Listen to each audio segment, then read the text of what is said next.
What's up, people? It's your boy Twale here to bring you a review of Kingdom Chapter 519 entitled The Supreme Commander's Methods. Now, to start off this chapter, we got a little bit of information as to where exactly Riboku's men and Osun's men are, and as far as where they are in the state of Zao.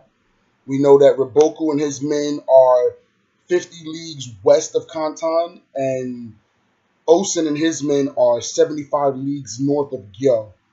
So technically, in the terms of positioning and who got closer to their objective and who was able to outmaneuver, as far as on this initial stage, I'm going to give it to Osun, because technically he is closer to Kantan than Riboku is to Gyo.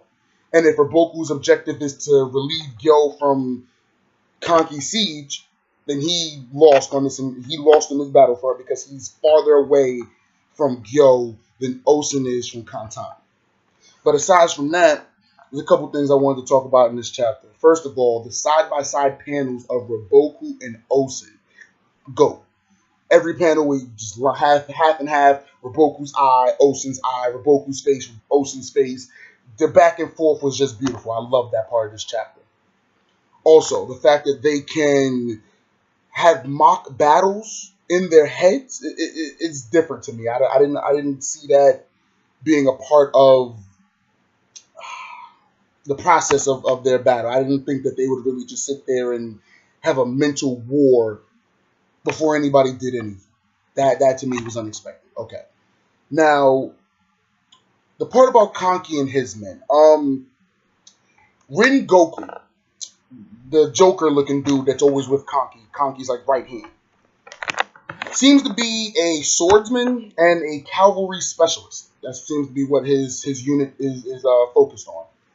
Apparently, according to Maran, he is just flanking the incoming enemies. They're looking towards Gyo, so they're not really focused on the enemies in front of them. Looking towards Gyo, and he's just coming around with his revolving cavalry, just hitting them from the sides, from behind, and he's doing a lot of damage that way. So I'm gonna give props to Rengoku. I believe he is Kanki's adjutant. It's like your right hand man, or like your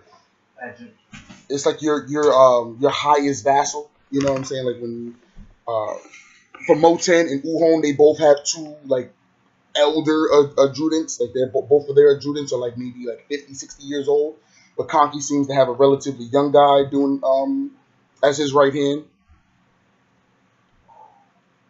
And they also mentioned that in this chapter, Rido was able to smash a couple of different smaller units, but he was getting pressured from two incoming 2,000-man armies, and he requested help. So Kanki went over there to help him, and that, I would have much rather Kanki stay in the central hub and the headquarters, and then just give orders around.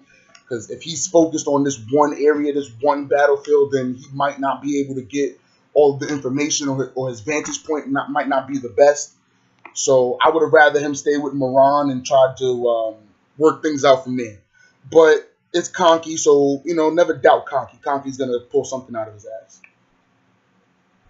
Now, down to the real meat and bones of this chapter. Okay.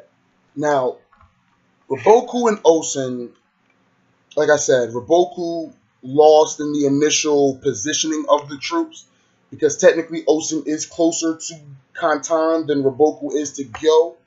And for those two objectives, at least for Riboku, being able to free Gyo from their epidemic, he lost because he's farther away and now he has to deal with Osun's army. But Osun is outnumbered. Riboku has the home field advantage. And also, Osun in his formations were very peculiar. You know what I'm saying? Two things that stood out to almost everybody is the fact that Shin and the High Shin unit are in the furthest back behind Osun, behind Akko and Mako and Ohon. And Moten is just by himself. On the left wing, 5,000 men, no support, just by himself. So those were the two biggest, I'm not going to say flaws, because we haven't seen what OUSEN has worked out and what type of strategy he's come up with. But those are the two biggest problems so far that I have with his formation. The fact that he stuck the Haishin unit in the back and the fact that he stuck Moten on the side by himself. That's not, too smart. But Riboku seems to have things set up in an all-out offensive grid where everyone is just fully lined out and spread out. Kind of like the Coalition War. Kind of like when they were going to attack Kokyo Pass, they had everybody spread along the mountain ranges and the pass itself. So that's kind of how Riboku has it set up. And the Zao left wing, which will be the Quinn right wing, so the people facing Ako and Uhon, is Gakue, Banaji, and Chogaryu. They have about 30,000 men versus Ako and Uhon's 25,000 men. Relatively straightforward, not really too much to worry about. That seems to be manageable. In the center Zao army, we have Riboku, Kimo, Gyo-in, and Kane and Fute. Honestly, aside from the Gyo-in, the guy that was a vassal to one of the previous Great Heavens, I don't see anybody in Riboku's main army giving us too much trouble. Fute is fast, but he's not overly powerful. Kane isn't overly good at anything. We've seen her use her cavalry on the mountain slopes, how she was going down the mountain hill like it was flat land. That was cool, but there doesn't seem to be much flat land here, so I don't think that's going to come in handy or in play at all.